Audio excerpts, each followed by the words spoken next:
Hello, everyone. Hope you're doing well.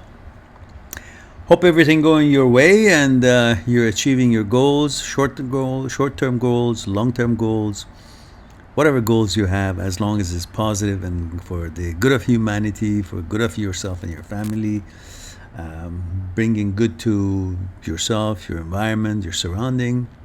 That is something we should all pursue, and I hope everything is going well for you.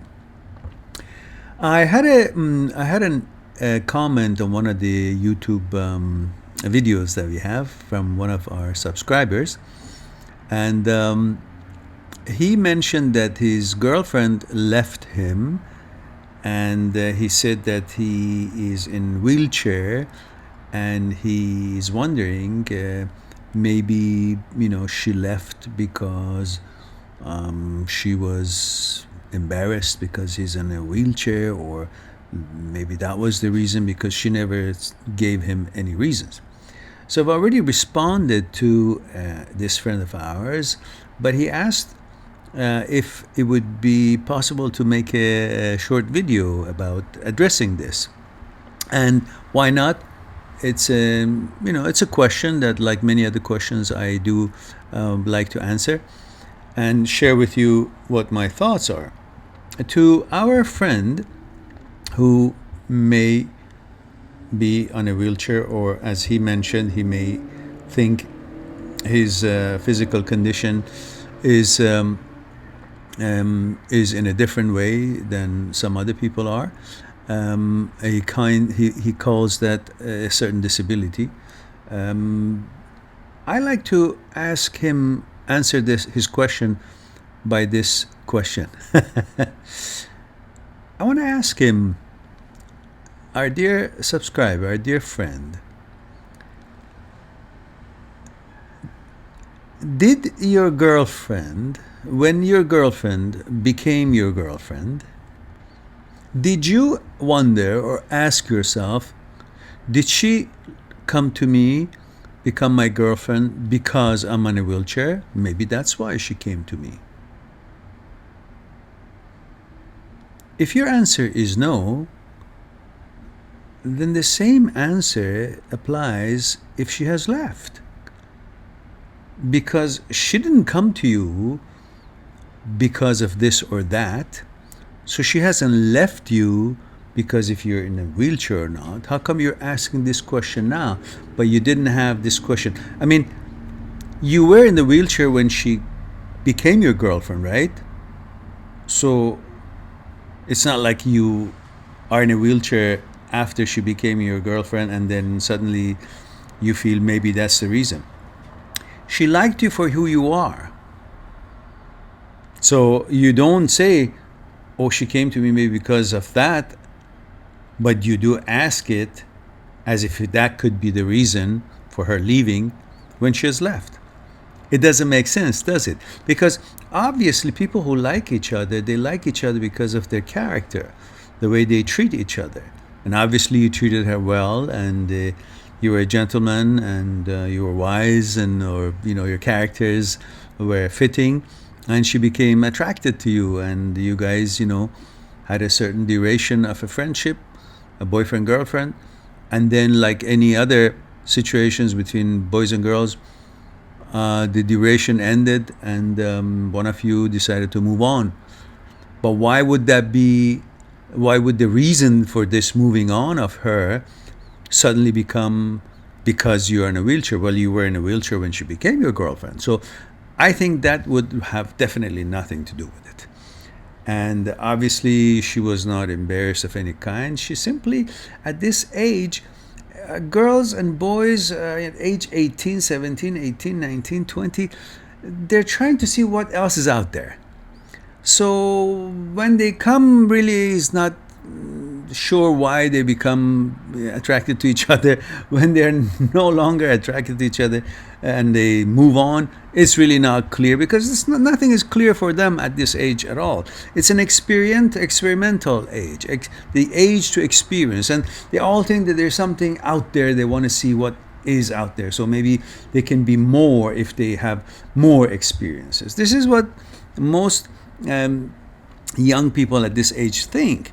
and that's why they move on and so on. There's no specific reason, and you shouldn't, fill your head with these kind of silly questions. She didn't come to you because you were or were not in a wheelchair, and she hasn't left you because you are or you're not in a wheelchair. She came to you for your personality, character, something she wanted, she liked, and she was attracted to, and now she may not be attracted to, and she may want to see what else is out there for her own shortcomings or her own experience or whatever she feels that would help her to find herself or feel valuable or worthy. It has nothing to do with you, because I believe people all have characters, spirits, and souls, and it's all covered by this flesh. And perhaps when we die, that energy is free and goes back to the universe. And in the meantime, whatever attraction we have between us and our partners is because of what's inside us, how we think, what our consciousness is made out of, how we feel, how we deal with life, how we think, and how we are put together. Otherwise, the physical shape, some have bigger muscles, smaller muscles, taller, shorter, fatter, thinner, prettier, not so pretty, girls this way, boys that. All of that, you've seen them. When they seem so aesthetically appealing to each other, but it doesn't work out after a while either. They leave each other. So it's not the looks, it's the spirit, it's the way they feel about each other, it's the way they communicate, they understand. And in this age, that has a duration. So, like any other boys and girls, you're going through a breakup. So, big deal. No big deal. And people generally don't seem to understand that what you are attracted to and what makes a relationship work or not work is not necessarily the way we look. For example, and you know that this is true because when you look at yourself in the mirror, when you think of yourself as who you are, what represents you, you're always thinking about this area, right? When you think of me, when you think of you, when you think of yourself, you always consider you is this area, your head. Why? Because all what thoughts and consciousness and your values and your memories and everything else, everything that you are, seems to be to you that is located up here in the head part. When you think of yourself who you are, you never think of your legs or your hands, like you say. When you think of yourself, you don't suddenly remember your legs or your hands or any other part of your body. You identify you, the center of you, the whole of you, with your head, because this is where the consciousness is. This is where your thoughts seem to be forming and all that. That's what you think, right? But if that is correct, if I'm correct, if you also attest to that when you think of yourself, you think about this area, then why is it that when you think you miss your girlfriend, you're not really thinking of this area of her? You're thinking about her legs, or her body, her other aesthetic beauties. So doesn't that tell you that you're actually missing the part that really doesn't matter? You're missing her body instead of really focusing on the reason you're not together, because your consciousnesses didn't really fit each other. And that's exactly why people separate, because, as I said, many people seem to be really appealing physically to each other, but the relationship doesn't last. So why? Obviously, they physically are appealing. Again, because the consciousness didn't, wasn't compatible. So why is it that when you seem to be missing your girlfriend, this is in general, why is it that you think that you're missing your girlfriend? And you only think of, when you miss her, remember her, you think of her mostly, her body interaction with you, rather than thinking of her as the consciousness and understand that's why you guys are not together. So it really doesn't matter how she looked, how pretty or how appealing to you it was. That's not where you're really missing. And what you're missing, if you focus on it should be the consciousness, and that's why you guys are not together, then you realize that you really can't miss her because the consciousness wasn't compatible. So you'll be free. right? Think about it a little bit. You think of yourself differently than you think of your girlfriend. You think your girlfriend is represented by her body and so on. When you think of her and you think you're missing, you think that's what you're missing. But when you think of yourself, you don't think about your hands or legs. You think about this is who you are. So focus on this part, the consciousness of your girlfriend, and see if you really miss her or not. And you will see that no, when you think about her consciousness, it wasn't compatible, so you don't miss her, so you're free, and you will be fine. It is obviously not good to stay in your memory and keep memory of some relationship and thinking that that is your life, because memory is static. Memory is not moving. Memory is stuck. Is basically has no life, and if it's not moving, if it's just a picture, if it's static, therefore anything static collides with other parts of the world, other things in our life, which everything else is moving.